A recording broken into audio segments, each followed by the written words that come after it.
did speak. She's the last true mouthpiece. Every Sunday's getting more bleak.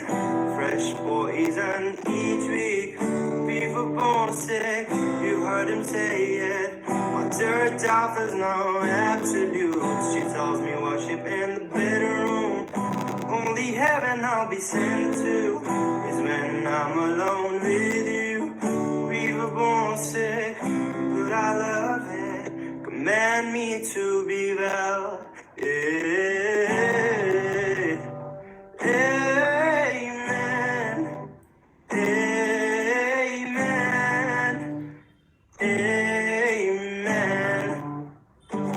Take me to church, I was like a dog and trying to realize. I would tell you my sins so you can sharpen your knife. Over me, that endless death. Oh God, let me give you my life. Take me to church, I was like a dog just trying to realize. I would tell you my sins so you can sharpen your knife. Over me, that endless death. Oh God, let me give you my life.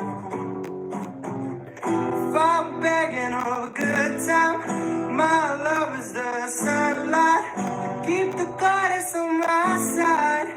She demanded a sacrifice to drain the whole sea. Get something shiny, something meaty for the main coast. Got to find looking high horse. What you got on the table? Leave a less sound faithful. That looks tasty, that looks plenty. This is hungry world. Take me to church. I worship like a dog. Just trying to realize. I will tell you my sins so you can sharpen your knife. Offer me that goodness that. Oh God, let me give you my life. Take me to church.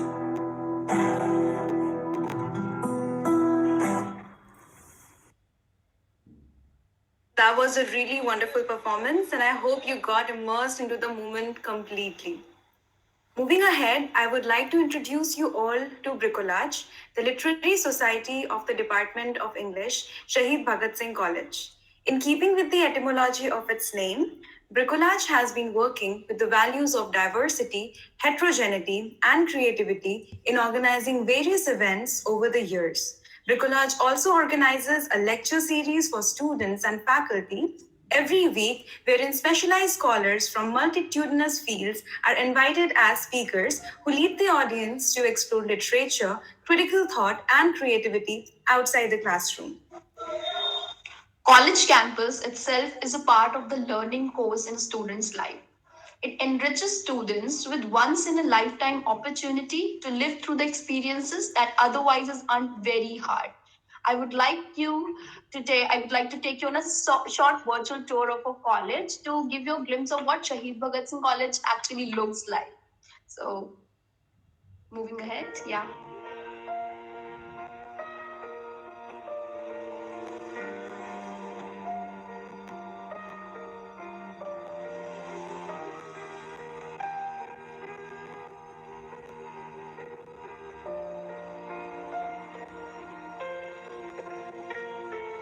Day we met, frozen, I held my breath.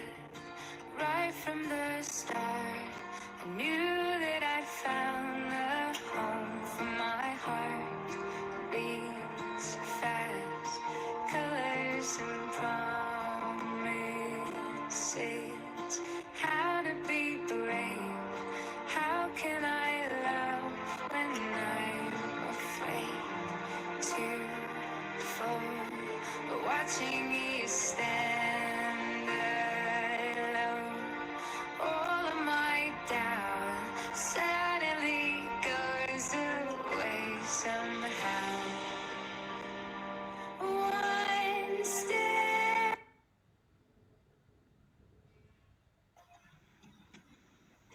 I hope you all relish watching the video, the whole college all at one place. Moving ahead, we have a very special guest with us today. I would like to introduce you all to Dr. Aratrika Das. Dr. Aratrika Das teaches at the School of Humanities and Social Sciences, IIT Indore. She had earlier taught at the St. Stephen's and Ramjas Colleges of the University of Delhi, Shiv Nadar University, and Ashoka University. Her research interests are 19th century British literature, medical humanities, and writing pedagogy. Her doctoral thesis was awarded several international fellowships, including the Charles Wallace Fellowship, British Council, British Society of History of Science, and India Edinburgh Grant. She is presently working on two projects. First, on the idea of happiness derived through food and elementary. Second, on empathetic spectatorship in serial killing films. The main focus of today's talk would be Gothic, the windows, vampires, blood, and Tweed, on how Gothic has traveled an enormous long journey from castles, walls, spiral stairways, innocent heroines to the TikTok obsession with tweed blazers, coffee, and book covers. This talk will look into the key moments of this journey and try to answer the question why we cannot look away from Heathcliff, Rochester, Dracula, Hannibal, Dexter, and the list continues. May I now request Dr. V.O. Pao, sir, teacher in charge of the Department of English, to extend a formal welcome to Dr. Aratrika Das. Over to you, sir. All right, thank you, Ankita and Ananya, for hosting the session. And I also want to extend my warm greetings to Dr. Arikrita Das and also everyone who is connecting from different locations, from different colleges, and also excited about this fest.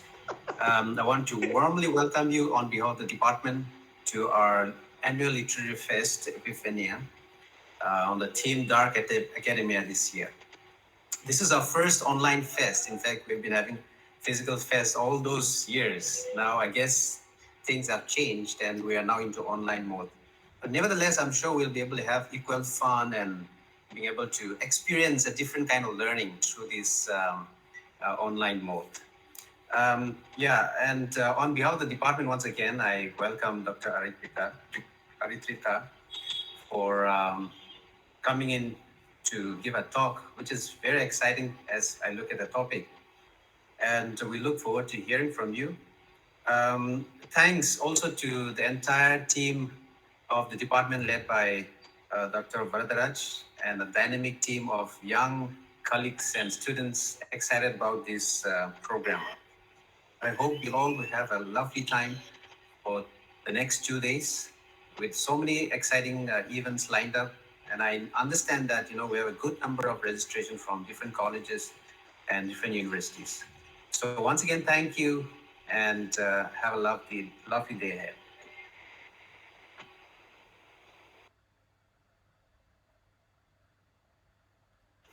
Now, without further delay, I would like Dr. Aratrika Das to begin her address. Thank you. Thank you. First, I need to thank the organizing team for putting together, you put young men and women singing beautiful song, and immediately after that, you put an old woman like me to talk. That is not a just juxtaposition. Okay, but one of the things that I needed to tell you is that we need more spaces like this. We need to have academic spaces where you can sing song, dance, talk, giggle, laugh, hopefully eat. Online you cannot eat. But the point is that academic spaces don't have to be dry and boring. And my research is my doctoral thesis, and also my ongoing research is on vampires and monsters. But I also try to make sense of how academic spaces, sometimes we take away all the pleasure from what we read. I mean, that is the only reason we started reading, right? We were happy reading. So let's try to see if dark academia is at all happy. What are the ways by which we are interested in dark academia? Now, just tell me if this is visible to you or not. So I'm going to present my screen. And because I won't be able to see you, so whenever you have any queries, you should always ask me. Be loud and clear. So this is visible, right? Yes, ma'am. Yes. Okay, now I have titled my talk as, Windows, Vampires, Blood and Tweed.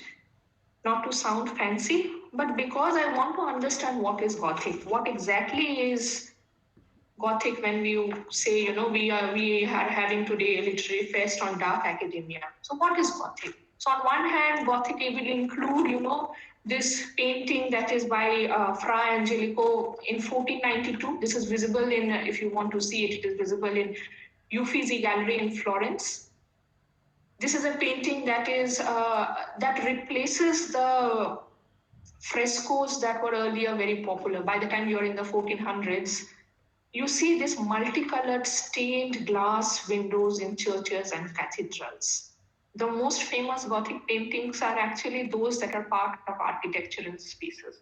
So this is one way by which we understand Gothic art. The second is, anyone know what is the second one? Do anyone know? So this is an Instagram model, and and she sees herself also as Gothic art. Both of these are ways by which Gothic art is defined. So I want to arrive at a definition of Gothic, ways of making sense of Gothic that would include a trajectory of both these two. And the reason why I have titled today's talk as, Windows, Vampires, Blood, and Tweed is because inside my head, that is exactly how I see. So the first part of the Gothic journey is through windows. Now, when I say windows, I am referring to this magnificent cathedrals. I mean, they are enormous. They are even, we are talking about a time where these were built without the machinery with which now we are making skyscrapers, So these are magnificent cathedrals, and all of these, one of the important features were stained glass windows. The windows, if you see here, so this is the cathedral, this is a hall in that cathedral, and the third painting, the third drawing that I have here is of the window, one window. Window is larger than any structure, and it is the defining characteristic of Gothic architecture. Expansive area of window and large size of many individual windows. Now, the increase in the size use of large window during the Gothic period is directly related to the use of pointed arches. You can see the pointed arches, right? The ribbed vault, the flying buttresses. This was most popular in France and Italy. And a lot of what we now consider as Gothic art borrows elements from medieval and classical Roman art. This style is very related to, and at times it overlaps, is what is called the Romanesque style. So it comes from Roman art, and the spelling is Romanesque, Romanesque style. So this is a style that is always flooded with light. The windows are made in a manner, the archways, the stairways, the cathedrals are made in a manner where you walk into and you'll be flooded with light. These structures would be breathtakingly tall. It draws the viewer attention towards the heaven. Yes. Can you please change the slide? I mean, or other, yeah. Only the first slide is visible as of now. This is not visible? No, ma'am, only the it's not topic is actually not- visible. We need to move ahead with the second and third slides as you are speaking. This is visible? No, ma'am, only the first one is visible. Your screen Now is these are visible. This is visible. Is this visible? No, ma'am. I think you need to again. click on the other slides to, Is this visible? No, It's the ma'am. only slide we can see. That's the first slide only Frozen. with the title. That's Yeah, weird. Ritika, I think what you can do is maybe shut down the screen and start the slideshow again. Yes, I can do that. Is this visible now? So, I need to also present the screen, right? Wait. So I present my entire screen. That way is this visible? Please tell me now. Yes, ma'am, but the second slide. Yes. Can you see this? Yes. Can you see this? Yes, ma'am. Now it's fine. Okay, should we, so this is this part? Yes, visible windows. Yes, so you keep saying yes. This? Yes. Okay, so this is the window that I was referring to. So this is the cathedral that I was talking about.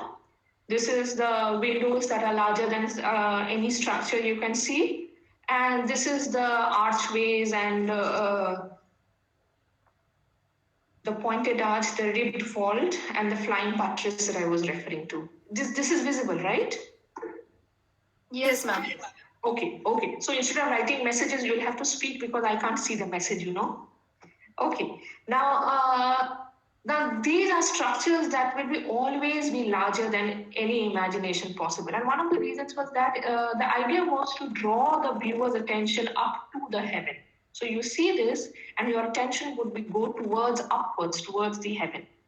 Pointed arches and flying buttresses. Ratios became essential to Gothic cathedrals because they express the perfection of the universe created by God. So the cathedral had to be perfect, in perfect ratio, because that becomes a microcosm of God, the world that is created by God. And this is also where stained glass becomes absolutely important. Now there's a person called Abbott Sugar, Suger. His idea about architecture is important. Now his idea was that light is same as God. Light equates to God, and windows. Therefore, when you're painting on window and when you're enabling light to enter the cathedral, so windows are instructional in theology, and light itself becomes a metaphor for the presence of God. Now you are able to make sense of the cathedral, the window, the arches. Is this clear? Can I move to the next part?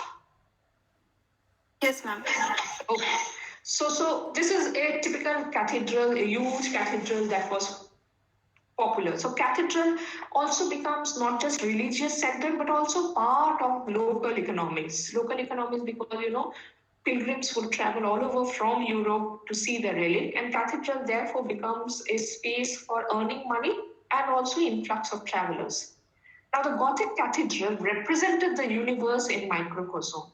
Each architectural concept, including the height that I was talking about, the perfect ratio of the structure, were intended to convey a theological message. What is that message? The message is that the great glory of God and his creation of perfect universe. So, if you want to make sense of the great glory of God and how this universe is created in perfect ratio, you just have to look at the beauty of cathedral. The building becomes a microcosm in two ways. First, so this is just see one pillar, one part of the building, and then you can see the perfect ratio of it. The mathematical and geometrical nature of construction is an image of the orderly universe. So can you see how orderly the walls and pillars and buttresses and stained glasses are here? So all of these reflect the geometrical and orderly construction of our world. And this becomes an underlying rationality and logic that the viewer must perceive. The second is the statue and sculptural decoration, the stained glass, the murals, all of this incorporated the essence of creation in depiction of events from the Old and New Testament. So most of the stained glasses had drawings and paintings of stories that were there from the Old and New Testament. In fact, Gothic churches have this Latin cross cruciform plan. The plan itself of any Gothic structure looks like a cross. Long nave making the body of a church, a long structure. That nave is flanked on either side of the aisle. What you can see, either side. A traverse arm called the transept and an extension that is now referred to as choir. So this is a typical Gothic structure, and you can see the arches here. You can see the pointed arches.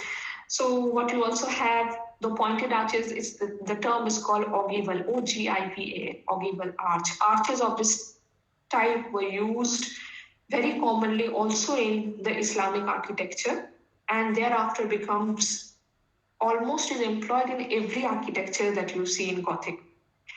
The inspiration comes from the Orton Cathedral. This is the cathedral. And I want you to note the pointed arch that is there.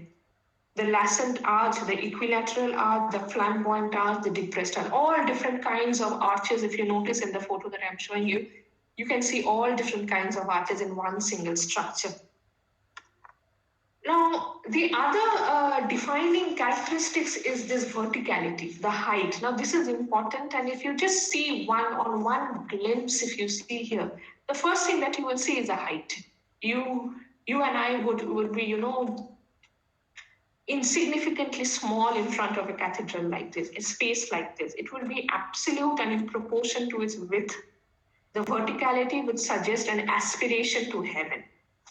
And there was, in fact, a competition that was there in France as to who can make the big cathedral, whose cathedral becomes the tallest.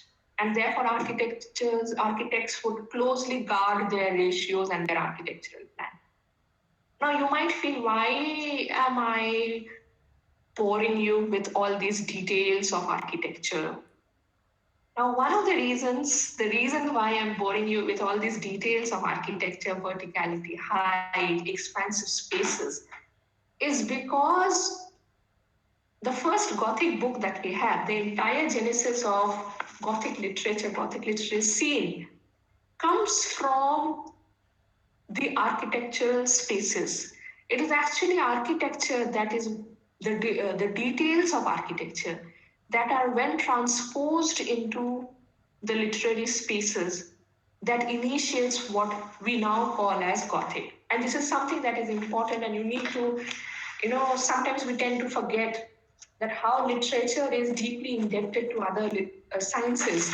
And Horace Walpole's book, The Castle of Otranto, 1764, this is in fact a imitation of the Strawberry Hill, the house that he built. Specifically, there's one room in that house, actually, the room that I'm showing you. This is visible to you, right? Make some noises, otherwise I might feel that I'm alone here. So everything that you see here, the Strawberry Hill, it's a medieval castle, but it's not really something that was built in the medieval age. It was built in the 70s. And this entire house, this room. So Horace Walpole once has this dream while he's sleeping in this room. And the dream is that a gigantic armored feast falls on his head and appears from behind the staircase, actually. And this inspires him to write the castle of Otranto in 1764. And this initiates the long tradition that you and I now know when we have, Dexter and Hannibal and everything, or TV series also, American Gothic. This shift is best exemplified in the figure of vampires. So I'm slowly moving from one figure to the other figure.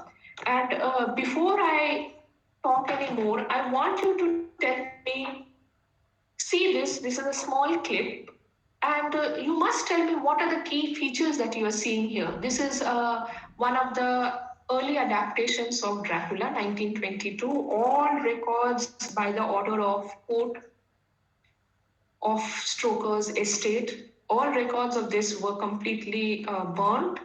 There's only one recording of this that is available, thankfully, and this is now available in YouTube. But I want you to see this and then tell me what are the key ideas that you are seeing here. Remember, now we are moving from the architectural spaces onto the literary universe. So just to make it a little easier for you, I'm using a cinematic representation. But the idea is, what are the key ideas that you see here, the key features here?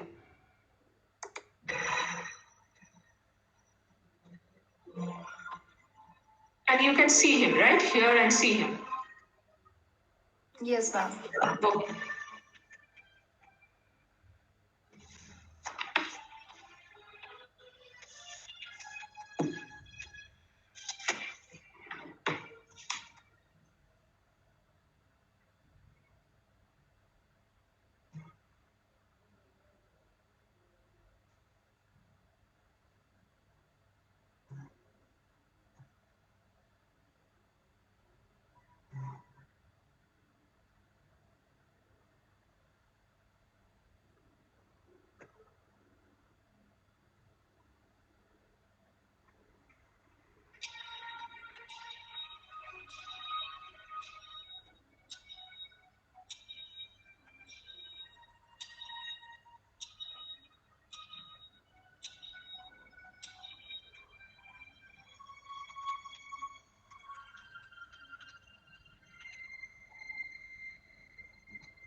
Okay. Now, can you please tell me what are the features that you see here, which are scary, which are gothic? Do you see here? First, you speak, then I speak. Anyone? The arched door. Yes. The arched door. Yes. What kind of rooms do you see here? What kind of spaces do you see here? The figure that you see here is of a vampire. Nosferatu literally means a vampire. He has sharp teeth, long claws, rat-like nose. But if you see if you notice the spaces, they are exactly like the kind of spaces that we just now noticed in Cathedral. They are huge spaces overlooking from a height, and also they are dark and gloomy, and there is always an attempt for light to enter. Are you following as to how this literary genesis of the idea of dark and light and the juxtaposition comes in? Now, these are the classic characteristics of Gothic actually. They are Germanic, they are medieval. Now, again, Gothic is something that becomes popular in the 18th and 19th century. It is not medieval in the sense like architecture. It is not medieval that it is borrowing elements from medieval culture. It is not, these are not books that are medieval. And they will have scenes of decay, death, morbidity, terror, horror, sensational villains. Now, what we then have is not just in the older versions, but also in the newer versions. Now, let me know if this is visible to you. This is one of the most popular vampire films that when I was young, we had this. You had Brad Pitt and Tom Cruise together coming in here. Let me know if you can now identify the classic characteristics of vampire.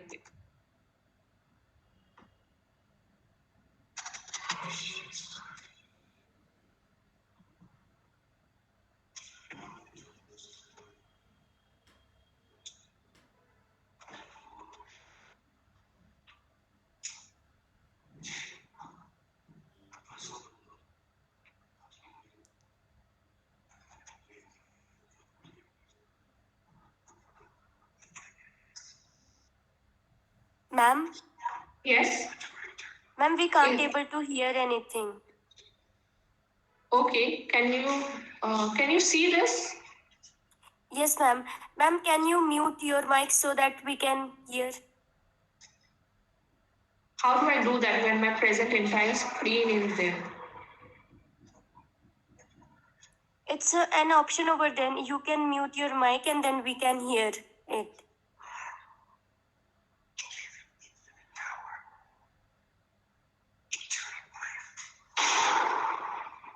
And a daughter would be forever Can you young. hear if I mute it? Yes, ma'am. It's audible. And then he took Can you hear now? Yes, Yes, ma'am, it's audible.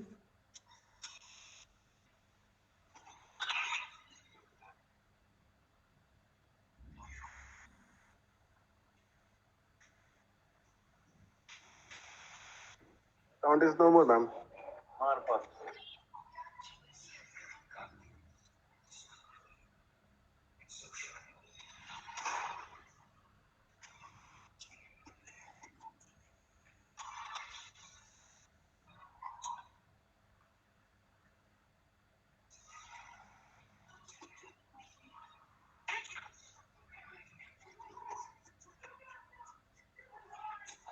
Not audible, ma'am.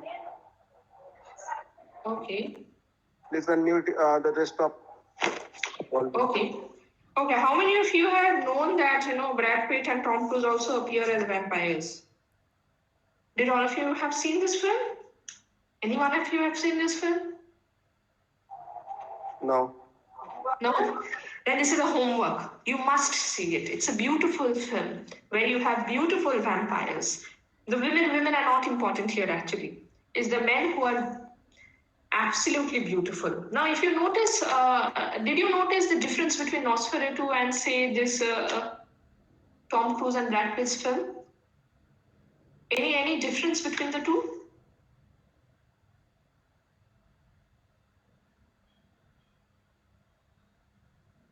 Any similarity between the two? Ma'am, the costume difference? Yes, yes. But did you notice that both are about strange places? I mean, Gothic fiction is actually fascinated with this wild landscapes, and one of the reasons is you see Dracula is located in Transylvania. So, or this vampire, this is Polydori's first vampire. So, or think about Frankenstein. Frankenstein is in Ingolstadt, Germany. Then you have West Yorkshire moors. Anyone? It is Wuthering Heights. I mean this the person who initiated today's literary fest. You refer to Wuthering Heights. That is located in Yorkshire moors. And then you have the Arctic appearing again and again. Now, landscapes which are wide, expansive, never-ending horizons. Even in this Dracula film of Brad Pitt, the first dialogue is what I think you couldn't hear. But the first dialogue was that I have been human for the last 200 years. Now, this is also, on one hand, we are looking into places which are large and expansive.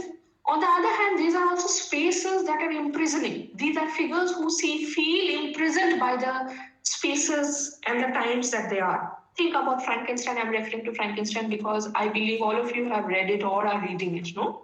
So Frankenstein is also, the entire book is about Walton trying to go into the wide Arctic West. Think about Dracula, Bram Stoker's Dracula. You have Jonathan Harker, who is trying to move away from the cold Central Europe. Now, and San Francisco, the kind of spaces that we saw in Brad Pitt's film, even there you see that there is a sudden transformation of the space, both he's living in and the place that he goes into. There is a shift in time. So he's a vampire, but at the same time, he's located into a modern time. This is true in all vampire books, even in Dracula. So Dracula, if anyone of you have read it or seen the movie, the best cinematic version is the Francis Ford Coppola's version. So it is a world of typewriters and scenography and recording equipment, trains. Now, this is a very typical feature of Gothic fiction. Yes? Yes. Can you kindly mute yourself, please?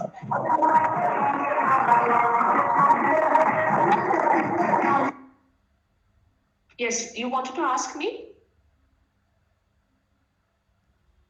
No, ma'am. Please. Okay. Now, one of the typical features of, and I'm quickly going into all of the features, and these are, classic books that you have, Wuthering Heights and Jane Eyre. Jane Eyre is again, I believe, a part of your syllabus. There will always be a juxtaposition of the past and the present. And this relationship between the past and the present will never be of a linear development. It's not that, one figure is moving from the past and the present and there is a sense of evolution. It is always a violent juxtaposition where the past will erupt into the present, deranges it and changes it. And that is the reason ghost becomes important. Have you ever thought of ghosts? So ghost or any ghost. Ghosts are not those figures which are dead. The reason why ghosts are important is because they are undead. They refuse to die. So there is no cessation of life. So think about Wuthering Heights, Heathcliff, or even Catherine. These are figures who don't refuse to die. Even if they are dead, there is not a cessation of life. It does not mean that, they would stop haunting the spaces of the living. Death then becomes only a temporary moment. It is always an everlasting life that is cursed. In fact, a vampire is a figure who is undead, who is cursed into eternally living.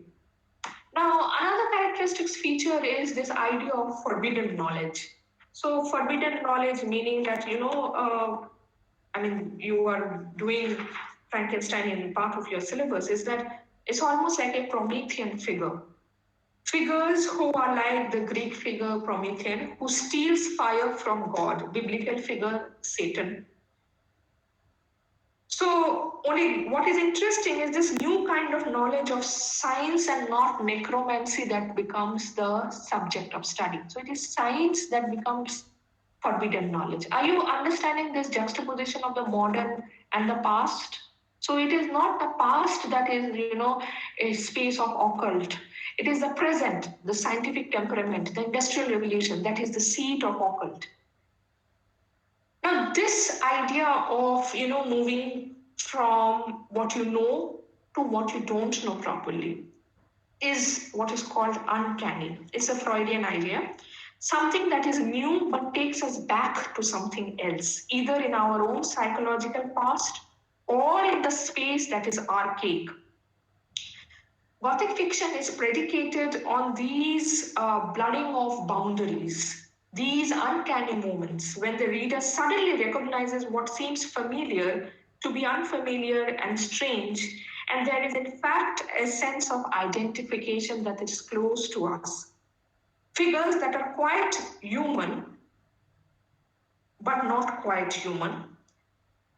So you would have, in Gothic fiction, dolls, wax works, auto machine, or, someone like the Frankenstein's creature. These are always characteristic of the uncanny. Now, this takes us to one of the key drawings. Actually, this is a visual representation of the uncanny. So I want you to see this. Can anyone tell me what you see here?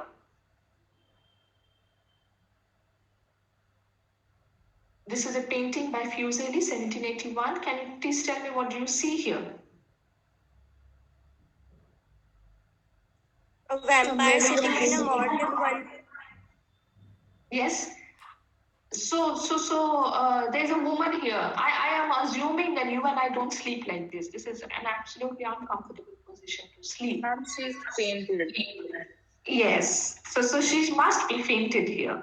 So the woman, if you notice what kind of clothes that she's wearing, she's draped in white stretchers, and that cloth is actually something that is spread across her arm, her neck, the bed. The head is hanging over the mattress. An ape-like figure is sitting on her. Do you notice that? There is also a horse with the glowing eyes and flared nostrils. Now, this is a painting that was first exhibited in Royal Academy in London, 1782. And it was shocking. It shocked and frightened visitors and critics. Fuseli's Nightmare, that is the name of the painting. There is no moralizing subject. There is nothing moral that you are supposed to derive out of it. The scene is an invented one. Again, this is, I'm repeating again and again, it is not something that is drawn from the biblical or any other book. It is an invented one. It is a product of Fuseli's imagination. It is not drawn from history or Bible or any of the earlier literary texts. And there are many ways by which you can interpret it. And Freud was actually so fond of it that there is a reproduction of this painting on his wall in his apartment in Vienna. The figure that sits on the woman's chest is actually called incubus. It's a kind of a spirit that tend to attack women sexually when they are sleeping. And spelling is INCUBUS, incubus. Now, if you notice, there is no moralizing subject. What that painting is telling us, we don't know. It is only suggestive painting. It is not an explicit. It is leaving open the possibility that the woman might be dreaming, or she might be sleeping, or she might have fainted. Her dream seems to be frightening, that is true. It has taken a physical shape of incubus and the horse. But if you notice carefully, there is no enlightening power of rational observation that is to be derived from this painting. There is what in fact it is showing is the futility of light to penetrate or explain the darker realms of unconsciousness. There is only one single source of light in this painting that is coming from the right of the painting. The curtains in the background, there is a stage-like foreground. The red drapery falling off the edge of the bed even suggests a river of blood. So it could be that that red drapery is not red. It could be that it was white and it is drenched in blood. Now, what I need you to understand is that Fuseli's painting has a lot of interpretation because it's suggestive. It is symbolic. Now, this idea of suggesting towards a greater sense of meaning is of paramount importance when we understand Gothic. And there is a term for it, and we call it sublime. Anyone, can you please tell me what is sublime? If you have done it in your, or if you have read it somewhere. Any idea what is sublime? Ma'am, when you feel, quite small, I mean, the feeling of, something which is awe-striking. Yes, something that reminds you that you are petty, mortal, insignificant little girl. That you are not important. You are too insignificant in front of the vastness of space or the majestic. Now, can you see this drawing? This is Manfred and the Alpine Witch, 1831. In fact, this is a painting by John Martin and on a work by Lord Byron, in which Manfred is condemned to eternal life without sleep. So the problem is not that he's mortal, he's immortal. Manfred will not die. The problem is that he's condemned to eternal life, but he cannot sleep. Now, here, this is a specific moment. Manfred is standing in front of this majestic mountains. You see that? He's calling upon the witches to find peace, but she demands his soul. Now, Manfred hasn't decided whether I'm going to give the soul to the witch or not. He is indecisive. He hasn't decided. And this is a crucial moment that the painting draws. Again, we don't know what Manfred is going to decide. We don't know whether the witch is going to concede. All that we know is look at the structure of the man, look at the figure of the man. He's so tiny, he's so insignificant. And the entire drama is projected onto the natural form. You see the mountain, you see the sky, you see this seas, they are spectacular and they are huge and majestic. There is an enormous vastness to this space. Can you see that? Yes, ma'am. Now, what we then have is man and nature. Man juxtaposed to nature. Landscape that is enormously huge. And this little man, small little man, is placed in front of this landscape. What it inspires is a feeling of awe, terror, beauty. And that feeling is what is called sublime. Now, I want you to see this video. You don't have to hear it. I want you to see it and put yourself into a space like this. Imagine yourself, you are in a space like this. It's a very little video, but imagine yourself that you are in a space like this. We are going to do a little thought experiment, and then you will tell me what did you feel. Can we go ahead?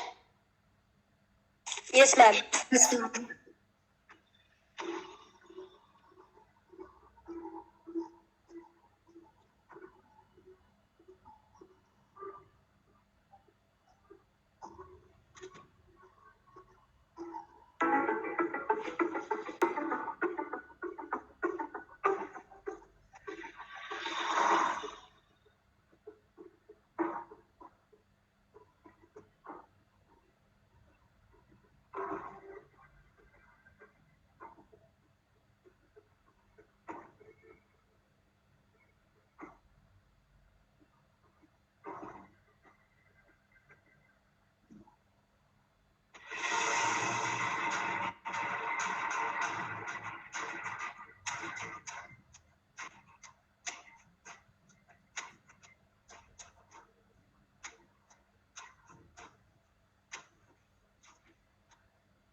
Okay. Now, can you tell me what do you feel? Overwhelmingly tiny and insignificant. Okay. Will you be happy in a space like this? Yes, ma'am. You can't be happy. You will die out of the cold and icy snow. Actually, we lose the capability to reason at that time. And there's a sense of smallness watching these magnanimous landscapes. And there is always a possibility that these are not spaces that make you happy. I mean, they might look nice, but I don't know if you realize that these are spaces that will make you feel enormously lonely. Now, do you realize that these are spaces that are not meant to give you a harmonious, balanced, beautiful life? In fact, they have nothing to do with what is called conventionally beautiful and happy and nice. All that you see is nature in all its glory, infinite spaces, vast space, grandeur, enormous snow-capped mountains, and in front of it, your ordinary little life. There is every possibility that after few hours, if not few hours, maybe few days, you will be so lonely and depressed. Now, sublime is then a feeling like this. That is terrifying, awe-inspiring, overwhelming. And Gothic continuously pushes us to recognize this feeling of sublime. A feeling that you will have somewhere between terror, horror, and a feeling of darkness. It is also, this is Edmund Burke is writing this book, Philosophical Inquiry into the Origins of Our Ideas of Sublime and Beautiful. And he's saying that, I'm paraphrasing his ideas, sublime is our strongest passion and it is grounded in terror. It is not unpleasant. Remember, it is not unpleasant. It gives us delight. It gives us delight, but that delight is deeply embedded in a sense of terror and horrifying experience. It overwhelms our faculty of reason such that we are incapable of rational thought.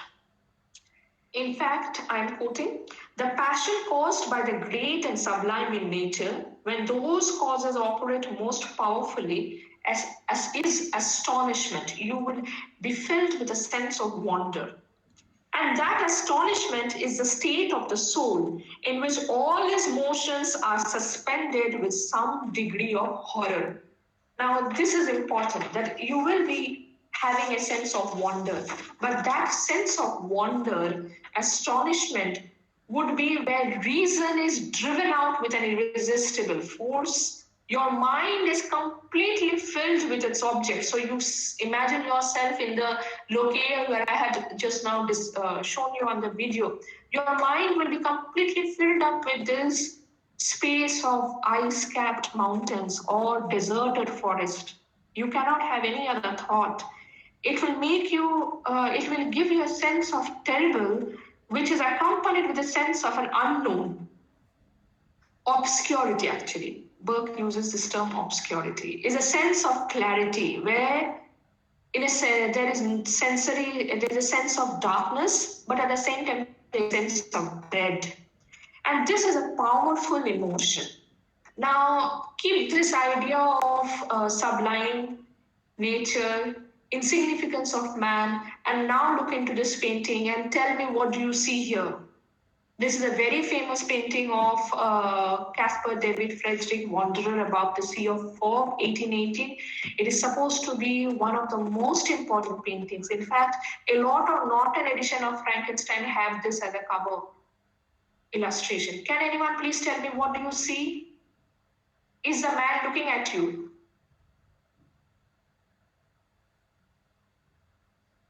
No, ma'am. Okay, where is the man looking at?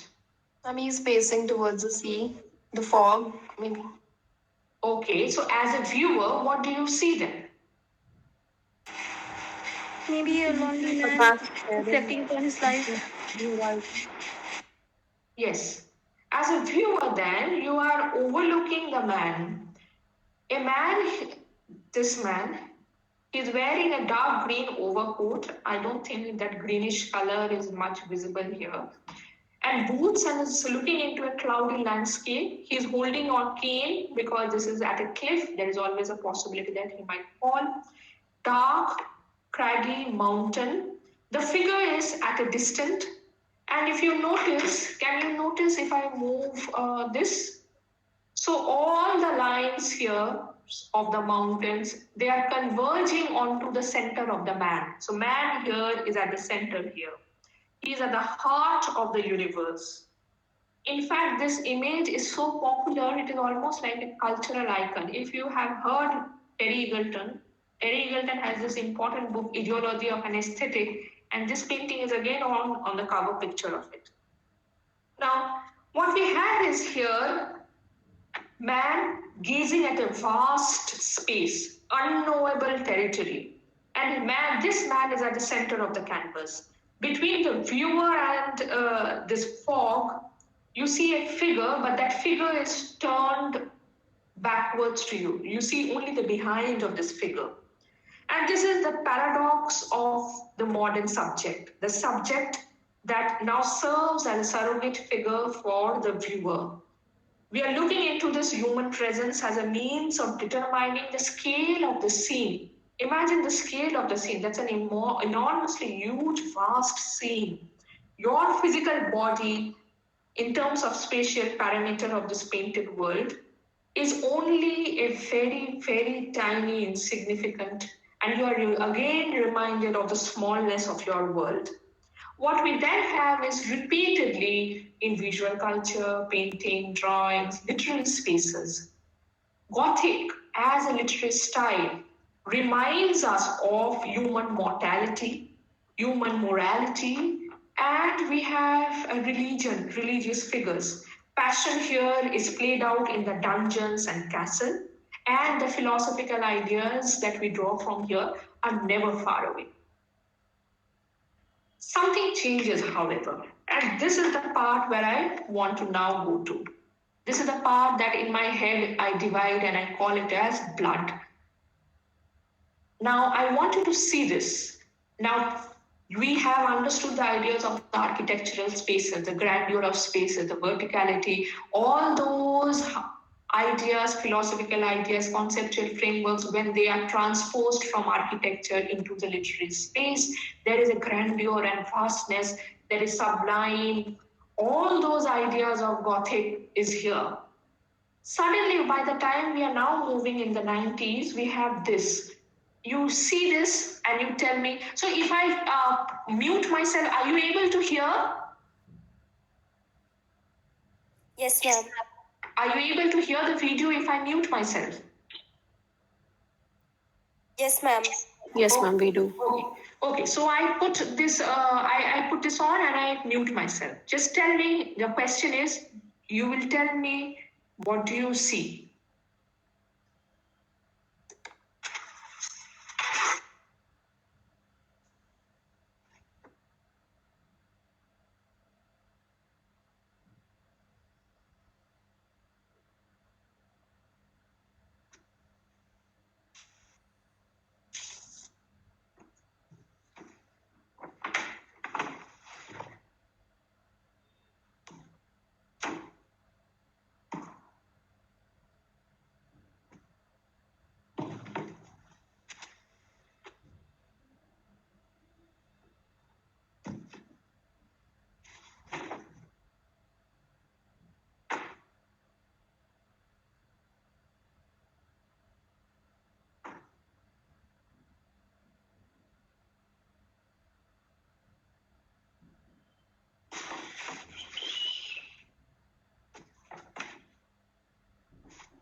I was about to ask you what is the name of the film.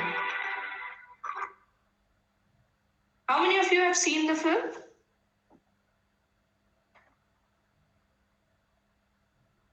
Nobody. None of you have seen. Am I the only weird person who sees these films?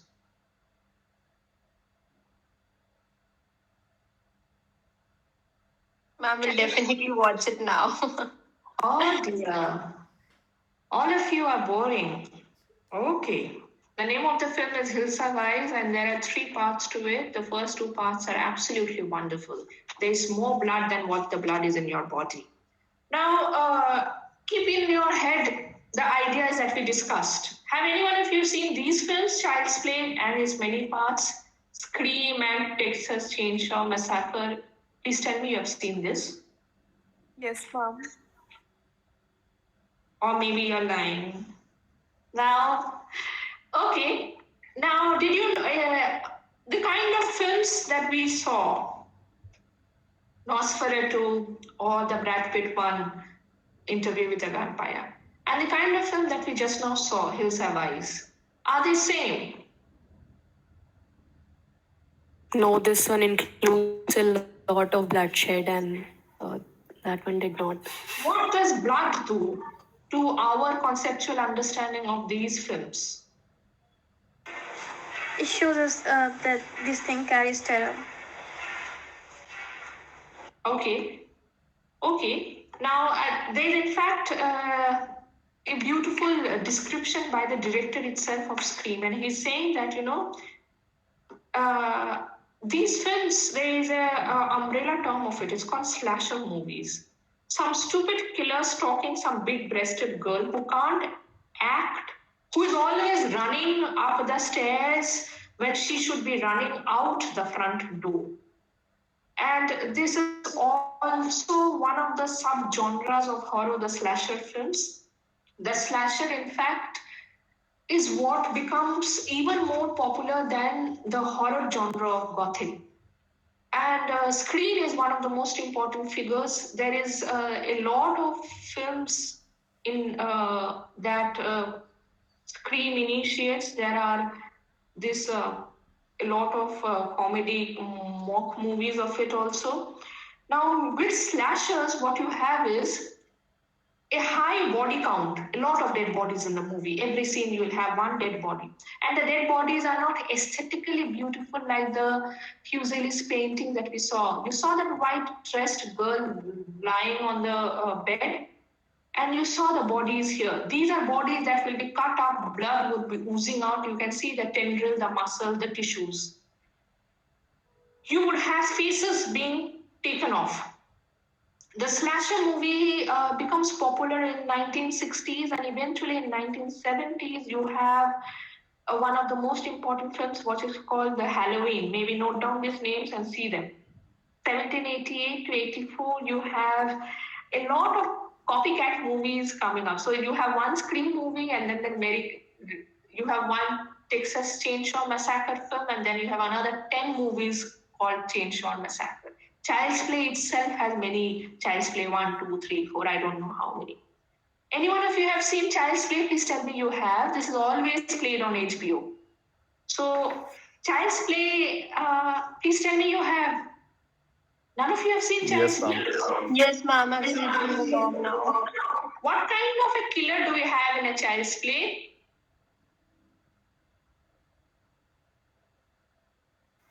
Chucky the doll. I know. What kind of a killer? Is it the vampire? No, it's a serial killer. A serial killer, good. But it is not just any serial killer. It is a serial killer, and this initiates a new kind of films of possession. A good guy boy, because of voodoo, is now possessed, and he goes on in a series of killing.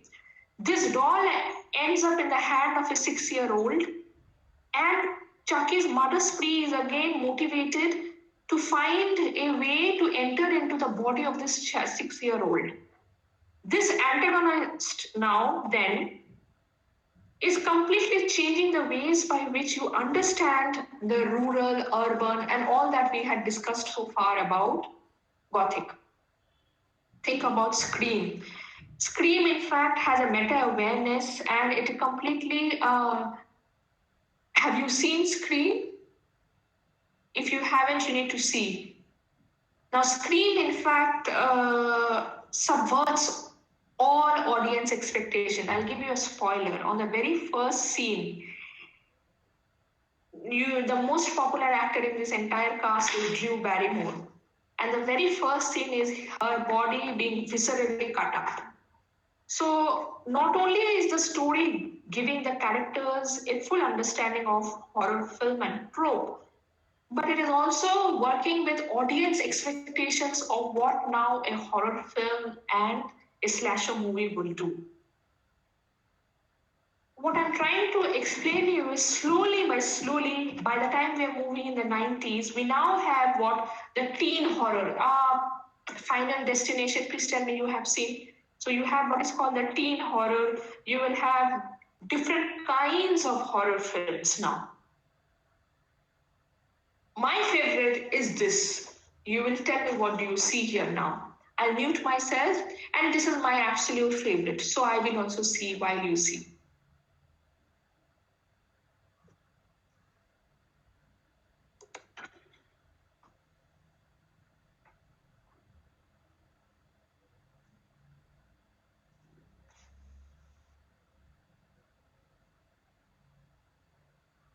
Ma'am, it isn't audible.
Okay, please tell me you have seen this.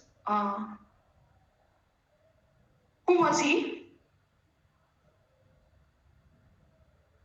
Anyone of you know? That was Mads Mikkelsen. Yes, and in which series?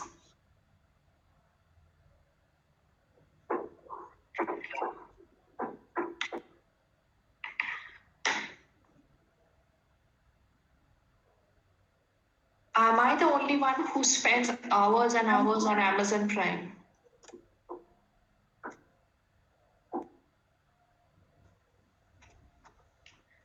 Any idea what were they eating? Not here, the previous one. Any idea what were they eating in the video? This is from Hannibal. He was eating. Did you see the man with one of his leg? Yeah, he was cannibalistic. He was eating. He had cooked the man's one leg in a clay pot, and it is exquisitely cooked, aesthetically beautiful, and supposedly very tasty. So much so that you want to eat along with him. And the victim is being fed his own food. Now, if a series like this, Hannibal, or think about Dexter, there is no ambiguity. As a viewer, you know that he is a killer. In this case, he's also a cannibal. And the series does not only embrace their nature of killing, but actually flaunts it. There is violence, there is blood, but at the same time, this is not a violence and blood that is with dripping fingers. There is also a dress code for the dinner. The man in question, see the kind of table manners that this man, the killer, has. He's exquisitely beautiful, sophisticated, if I might say. It's transfixing. He speaks with a depth and grace. Again, this is a homework for you. Go and watch Hannibal. He speaks with a depth and grace, almost like you want him to keep on speaking. He has that beauty of tongue, if I may say. He knows the whole story already. His sunken eyes and thin lips remind us as a viewer that he is far more intelligent than you and me. And this is also a figure who has taste in finer things in life. So he's interested in literature, music, philosophy. He is a gentleman with manners, the kind of manners that makes me feel like I am the savage here. And his passion is in cooking. He cooks, prepares food, makes it visually so alluring and aesthetically beautiful. His intellect and magnetic voice is what is breathtakingly beautiful. But also Hannibal has a biological advantage. Throughout the series, we know that he has a keen sense of smell. And that is because he's also a doctor. So he's also a doctor here. Not just this Hannibal, but also the other Hannibals that you have. So in terms of his intelligence and physicality, as a viewer, you are drawn to him. Now, you are aware that he is a predator. You are aware that everything that the series is portraying, it is wrong. At the same time, you are rooting for this predator. You are looking at his side projects of cooking up, cutting, and eating victims. In fact, in a way, he also becomes a role model. He's a well-respected doctor of psychiatry who you could genuinely learn a lot. He's a kind of a person you aspire to become, even knowing the fact that there is a monster lurking inside him. Now, what you are doing is then there is almost a meta scene that is working here, a meta narrative. That we as an audience, we are enamored of watching him speak with precision and poise. Have you ever tried asking yourself, if you know so much that he is a monster, why are you then intrigued by him? Shouldn't you be condemning him like you would do anyone in your real life if you know that he is cooking and cutting up human bodies and eating? Now, what happening is here is that simultaneously, these are figures who are now alluring, fascinating figures, and draws the attention of the viewer audience to the protagonist. The protagonist is no longer the one who is fighting the bad, the evil. It is the evil, the monster who becomes the protagonist. And this takes me to the third part. More than me, I'm sure you know this better than me, is what in TikTok and social media, you have all these pages in Instagram and all everywhere. You have this dark academia that is immensely popular. So you would have, these are usually, whatever little I know and whatever little I've seen, is that you would have handwritten notes, photographs of handwritten notes, mostly written in Latin. accompanied by images of, say, Greek and Roman philosophers. There would always be a scene either of a girl, young girl, a white young girl who is knitting a scarf, or these would be TikTok videos where you see the intimate details of a bedroom. The bedroom would have, lacy windows, illustration of flowers. There would be load of penguin classics.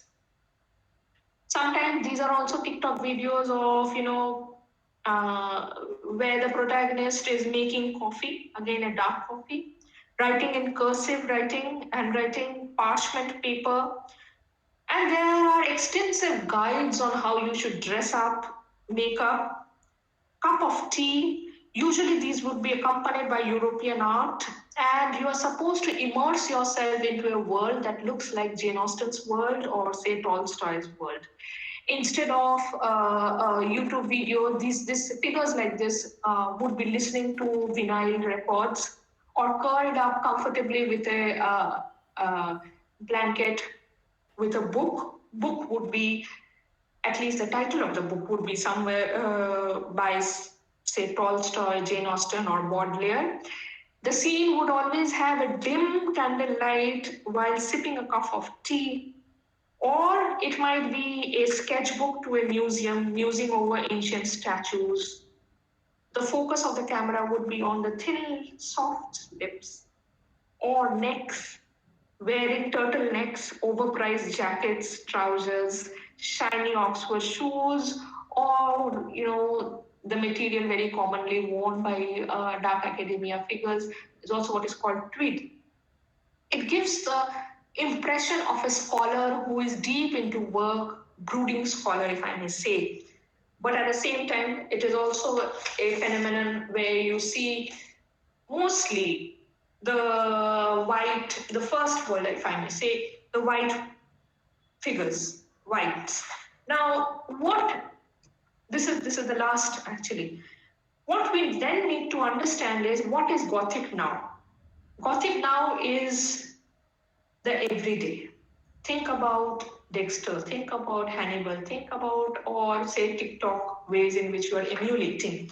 The typical location of a Gothic is no more a castle, a monastery, a barren land that we noticed in, say, Wuthering Heights, Dracula, and others. This is now transposed into the known familiar world.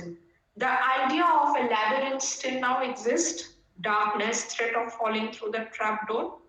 The scenario of imprisonment, fear of being buried alive, becomes the fear of being locked up in ourselves. So you yourself become the subject of Gothic. You are now Gothicized.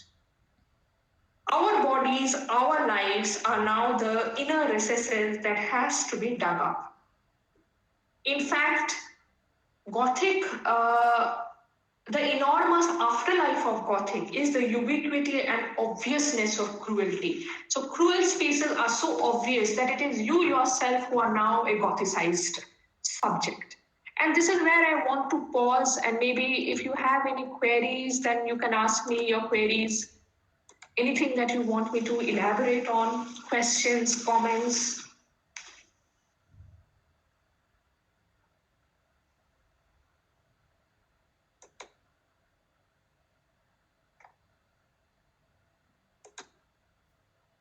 Pooja, you raised your hand. Would you like to ask a question?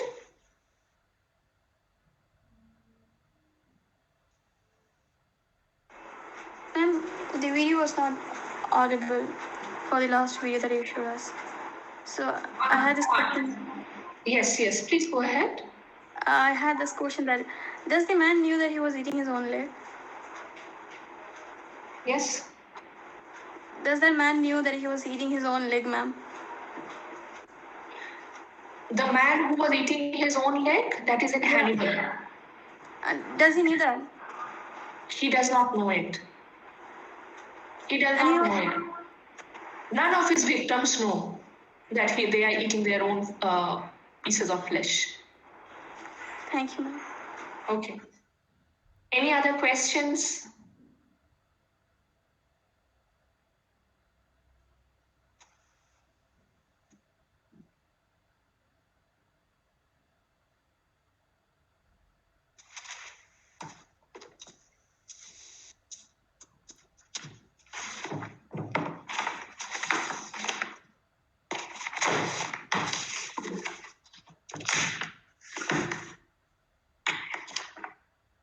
Ma'am, we have a question by Avika. Yes. She's asking, I've heard it that dark academia is nowadays a part of weird. What is Yes. your opinion on this? What is weird always depends on what is normal.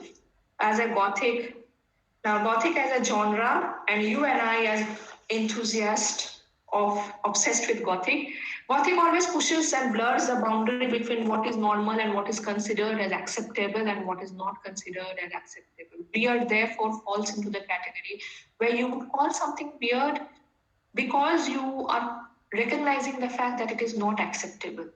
If you say that it is acceptable, then that does not become weird anymore, no? For me, nothing is weird so long it does not harm anyone. Shivani, would you like to ask a question, please?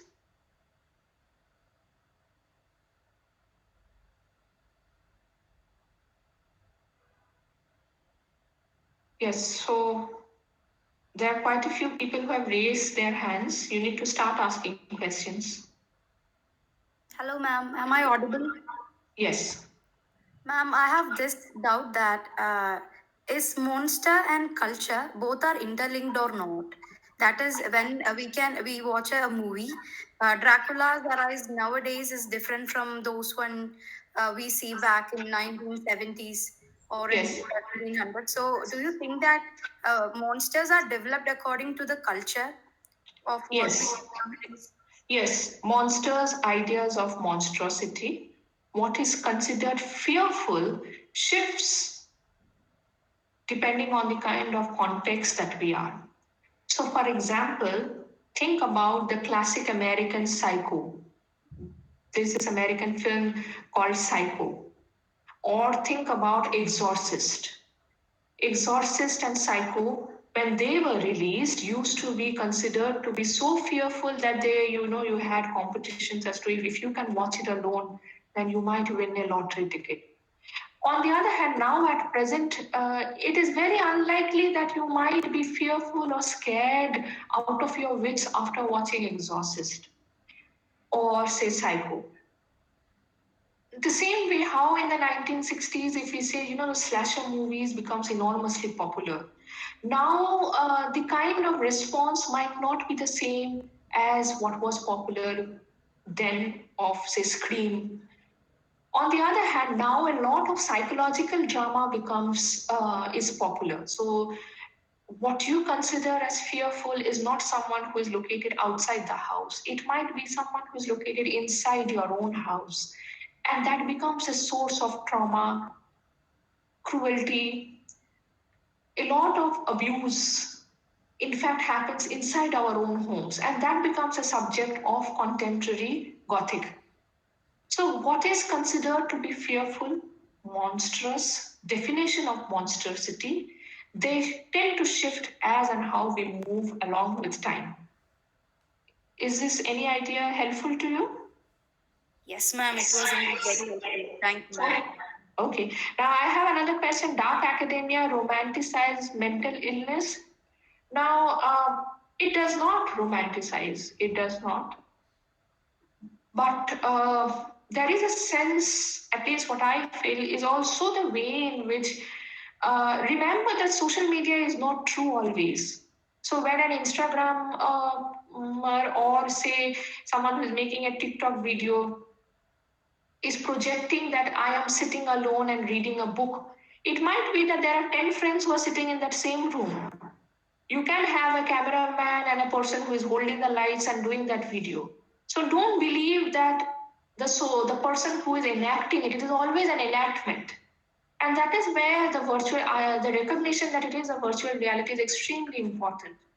Especially for young people, we tend to see that that person is so happy living alone in that little cottage in the forest. It might be completely opposite. That person may have many friends visiting, family who are living there, and it is absolutely incorrect to see that that is a true reflection of life. And at the same time, if there is an image of mental illness, mostly of a sense of loneliness, solitude that is portrayed there, then we need not glorify it. Portrayal does not always means glorification, no? Avika, does that in any ways answer your question? Oh, why do people dark academia become problematic for being too white? Because usually if you make a TikTok video with brown people like you and me, it might not be popular. It is also a ways by which, we want to see the young little white girl, again, not a middle-aged white woman that we are seeing there. Young little teenager white girl who is curled up reading a book, a fat book. And that is what seems so alluring to us. Yes, that is what I'm precisely saying. That, as post-colonial, as those of us who are aware of the politics of race, you have to be aware of how all these projected images are also problematic in the ways in which they are depicting certain kinds of race, racial identity, and ethnic identity. Avika, did it help you? Any other queries that you have?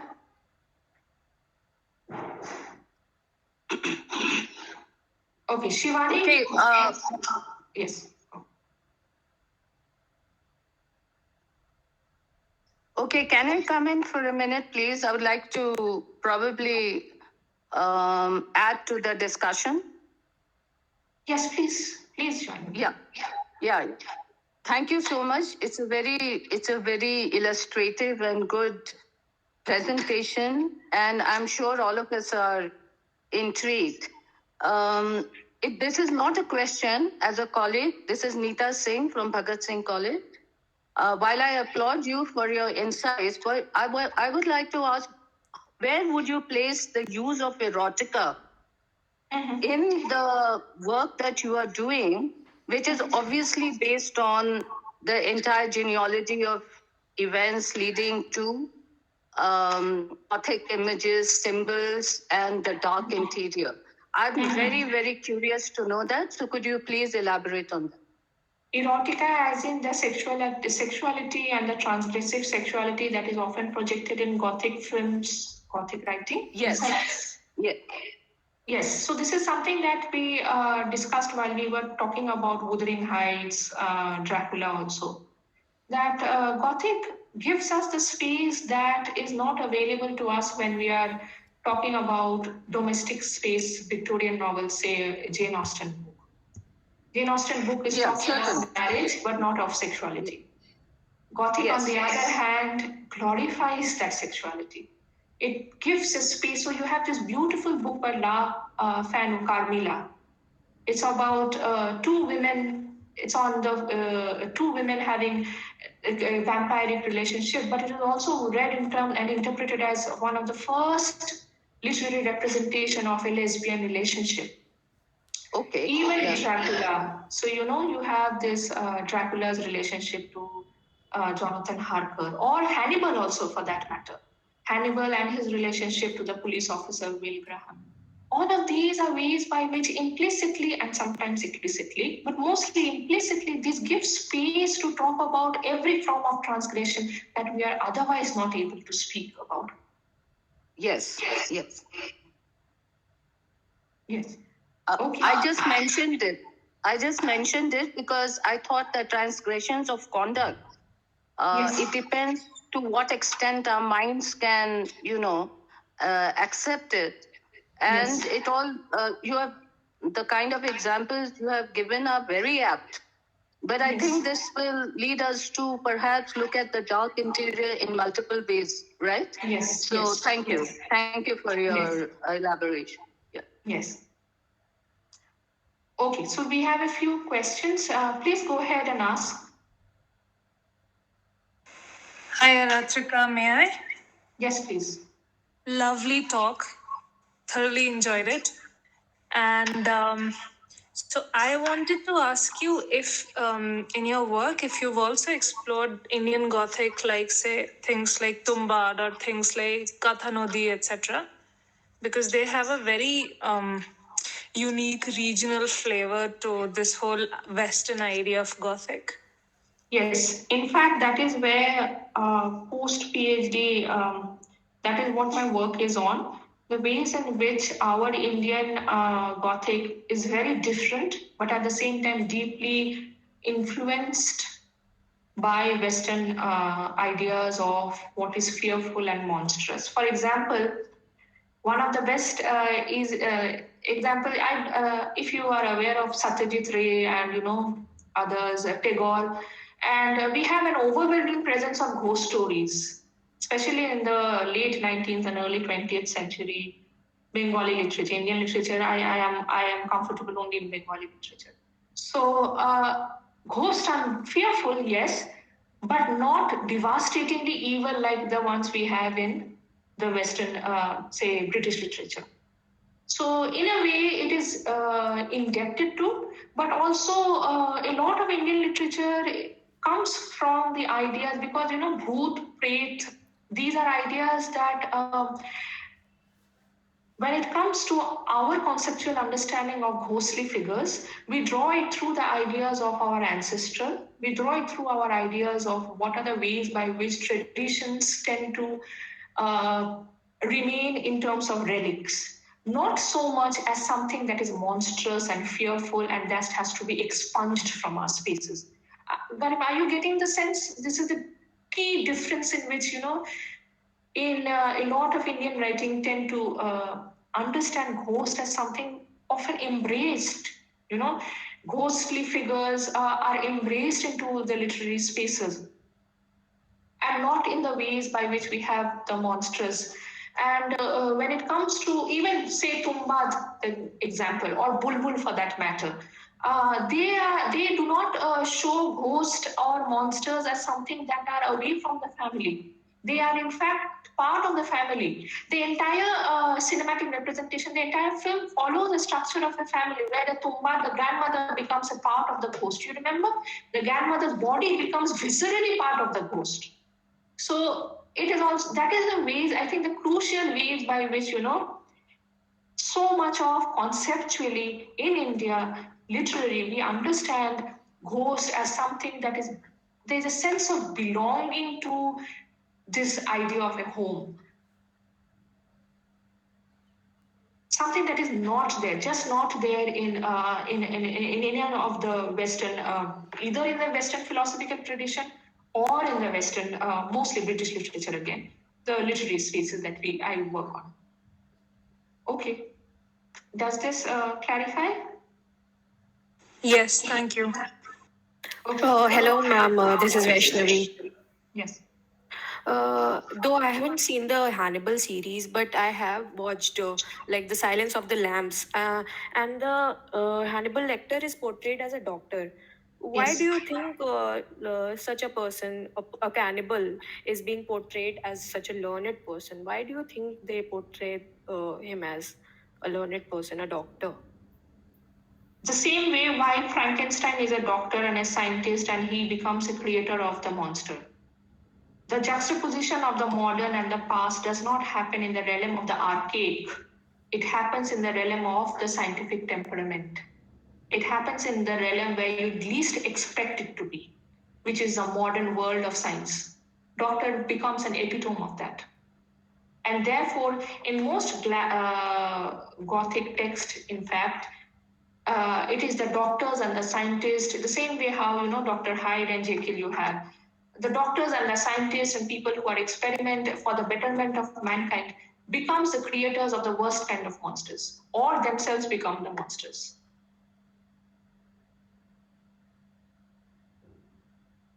Okay, next out. Ma'am, it's in the chat box. Okay. Dark academia tries to convey the Eurocentric literature, languages that are superior to other languages. It has no diversity. Of course, that is wrong, no? Anything that tends to portray Eurocentric, Anglophone, that is not okay. A lot of different ways, and that is where reading and learning and working on world literature becomes important. How you and I also need to educate ourselves. When we talk about Western literature, we immediately talk about what we are talking about is British literature. how a lot of us may not know about German literature. So we have to learn and bring in more diverse voices into this discussion of dark academia, into this discussion of the afterlife of Gothic. And in fact, if just as Garima pointed out, maybe starting with our own Indian literatures might be a good idea. That might be a good entry point into thinking about the afterlife of the Gothic and how it has appeared into a contemporary a lot of new movies actually are working on it. So think about Sri, think about Bulbul, Tumbad. They are all Gothic deeply and also tangentially. Yes, next query, please.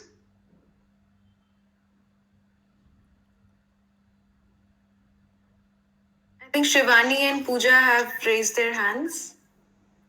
Do you have any questions?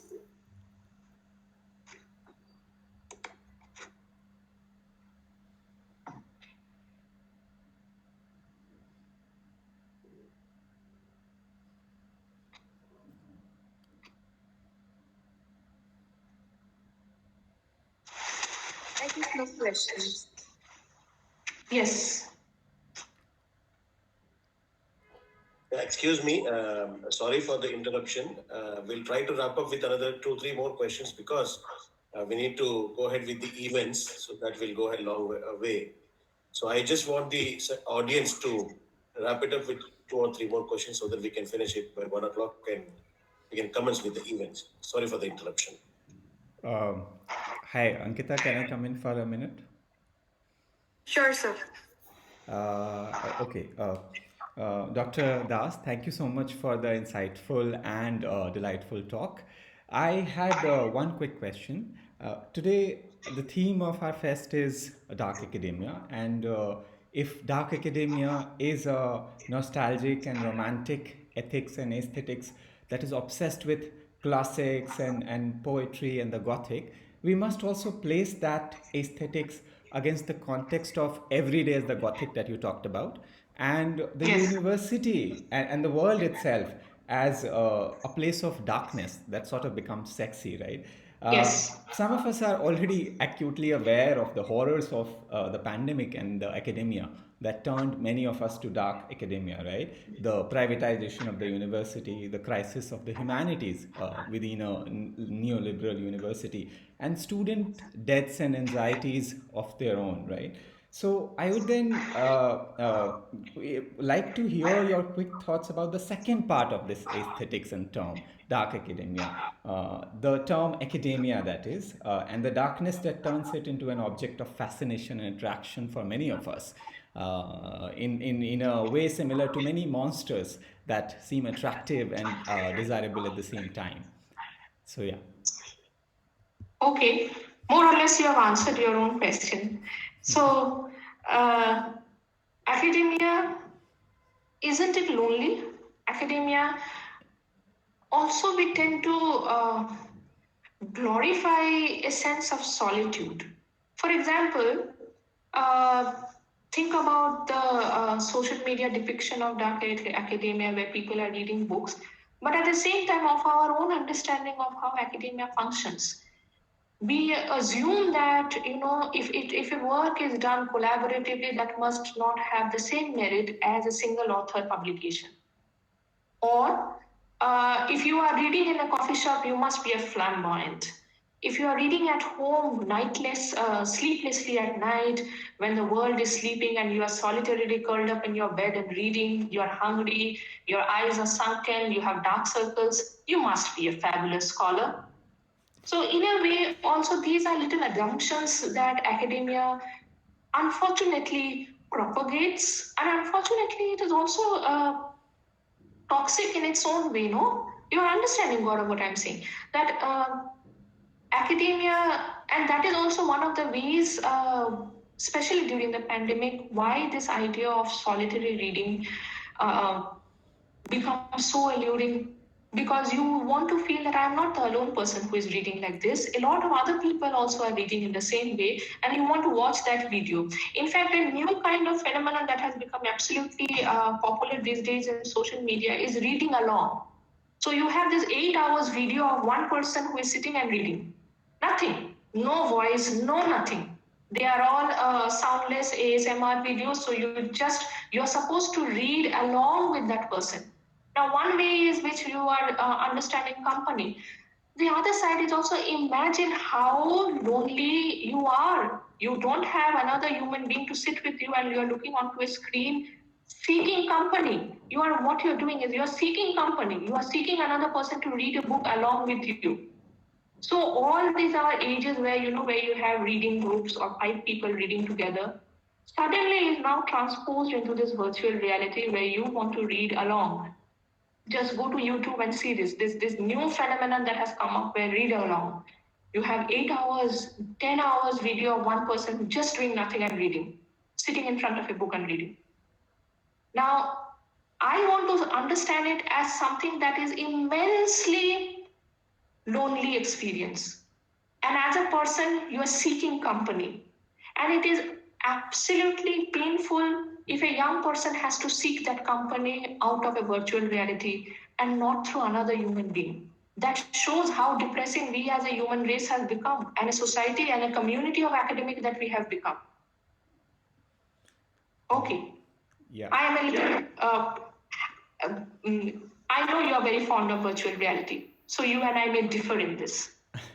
No, but I mean, I agree with you on the other remarks that you have made. And in fact, those are some of the issues that I also wanted us to think today, because we are, as academics, trying to navigate our place in this world that seems dark and desirable at the same time. So, yes, thank you for those comments. Thank you so much, ma'am, for such an inspiring lecture. The videos were very helpful to understand the relationship between the architectural designs of cathedrals and to that of the room in the video, and how Gothic architecture impacted the design of churches and castles. And also, as you specified on TikTok, that we see the dark academia stands posting romantic tributes to leather-bound books and handwritten notes by candlelight, and the outfits seem just to be as important. And we can always bring a little of gods to our everyday wardrobe with a bit of accessories. And I'm really sure that everyone is persuaded with all the video clips, and we are going to watch the movies. Really looking forward to meet you in college next time. Thank you so much, ma'am. Thank you. Thank you. Take care.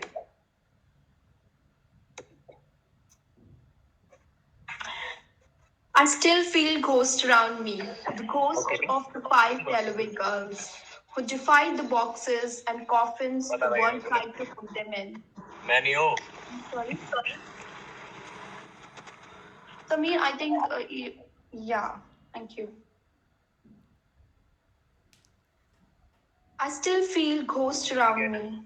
The ghost of the 5. Good today. My goodness.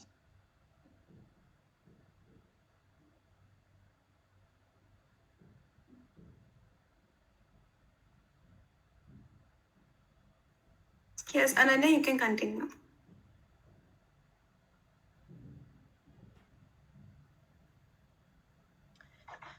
I still feel ghosts around me, the ghost of the 5 Delaware girls who defied the boxes and coffins the world tried to put them in.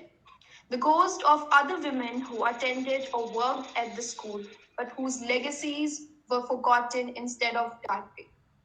The ghost of every girl who came here and felt history beneath her feet, but I'm not haunted anymore. Maybe I never was. These lines from the novel, A Lesson in Vengeance, written by Victoria Lee, explores a dark, twisty, atmospheric thriller about a centuries old ivy covered boarding school haunted by its history of witchcraft. In the same light, let us now gear ourselves up to experience similar fear by an Indian dance performance by Ananya from third year that marks the commencement of our annual literary festival, Epiphanei 22.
Kill me twice, kill me more, what should you have?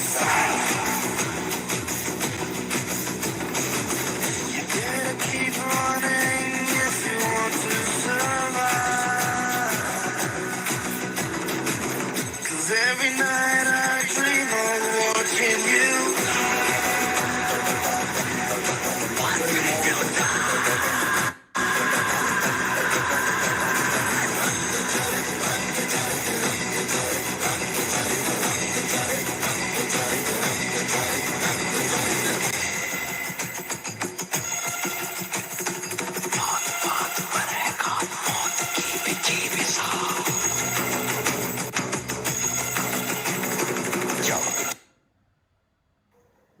That was a really energetic performance, and I hope you all loved it.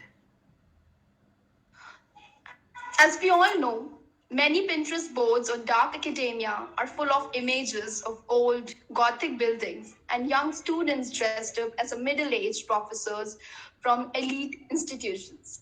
When we look beyond such affectations, under the tweed blazers and Oxford shoes, we find a great sadness for the loss of a world that was once kind to those with a passion to learn, visit libraries, browse through books, discover fascinating artists, and by doing so, pursue self discovery. Through such fashioning, what is evident is a nostalgia for when the arts mattered. The remnants of times, like ghosts of winters past, have become the idols of the dark academia. Dark academia aesthetics imagine what life might have been like a few centuries ago, when one could choose a life of letters or that of a patron of the arts. It is a celebration of the sublime, of beauty, the unique, peculiar over the banal, the repetitive, the forgettable, and the modern. In fact, in the post lockdown world, forced to reckon with a further reduction of their experience of university life, students are choosing to recreate the academy in their own rooms, and through their doing so, dark academia has found new significance. Though it began as a Eurocentric culture focusing mostly on Greek art and history, it has since evolved to incorporate more cultures and other fields of education.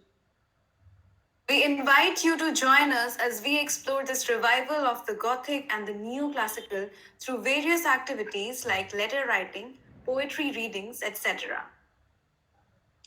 Under the umbrella theme of Dark Academia, we propose the following competitive activities that will be carried out in the span of 2 days, that is 9th March and 10th March. Day 1, first, Poetry Slam, the slam poetry competition from 1:30 p.m. to 3:30 p.m. Second, Pictionary, the literary quiz and virtual Pictionary competition from 3:30 p.m. to 5:30 p.m. Day 2, first, Clothe Thy Book, the book cover designing competition from 9:30 a.m. to 11 a.m. Second, the Purloined Letter, the letter writing competition from 10 a.m. to 12:30 p.m. Third, Vanity Fair, the cosplay monologue competition from 1 p.m. to 3 p.m. Fourth, Memeoyer, the meme making competition from 3 p.m. to 5 p.m. After this meet, separate Google Meet links will be shared in the WhatsApp groups of all the events by the concerned event heads. May I now request Dr. Vardharaj, faculty member of the Department of English, to deliver the vote of thanks.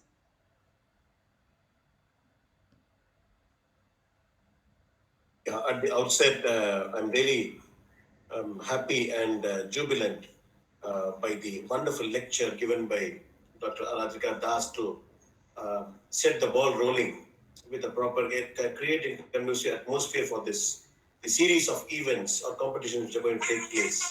Really wonderful talk and a lot of insights and a kind of a travel back and forth into different centuries of thoughts or into the web of thoughts into the dark academia or the Gothic and other things. We had a kind of a historic detour into the repertoire of knowledge and also the wisdom which was shared with us. So it's a kind of an opportunity to thank.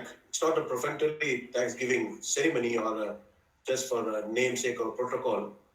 But when this idea was introduced, since September, we had conducted a series of meetings with our own committee members, like the literary functions and literary fest committee, which consists of course, me heading that, and along with me, Riddhi, Tanvi, Pranay, Anukruti, and Kanika, all of us.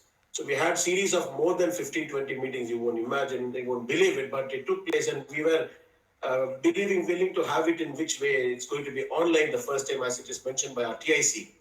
So we had our own challenges, how to go, to go ahead with this, and as kind of being the pioneer to do this, right?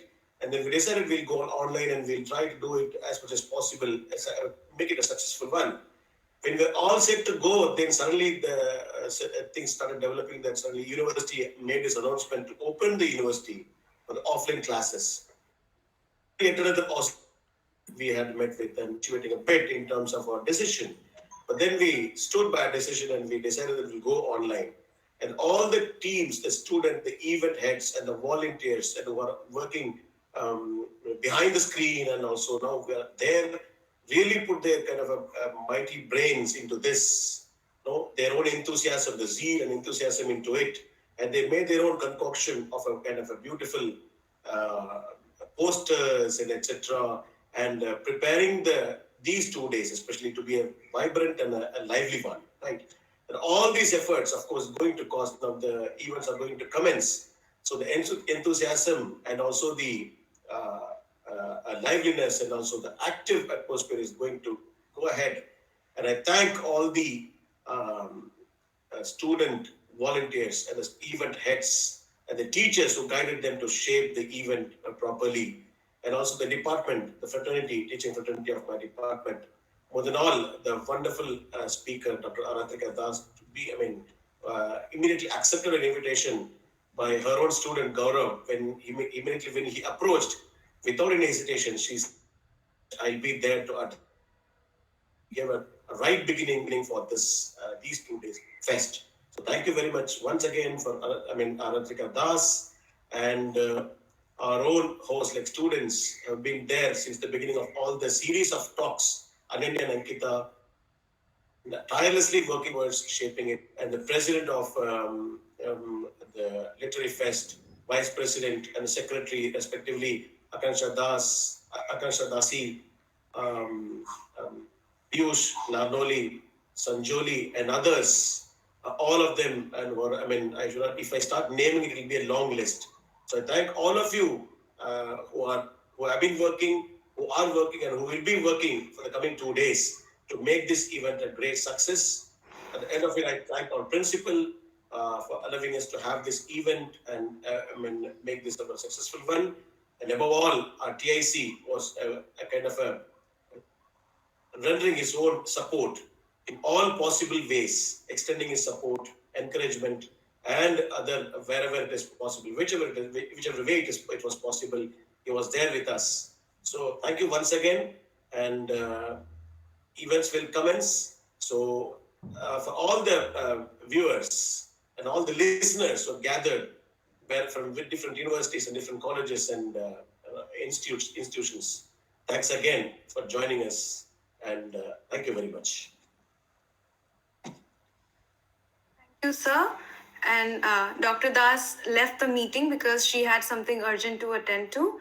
But she would like to thank everyone for the opportunity and interaction. Now, I would like to conclude with a quote from Mary Shelley's novel Frankenstein.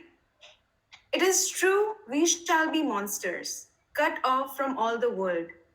But on that account, we shall be more attached to one another. Thank you, and please enjoy the events.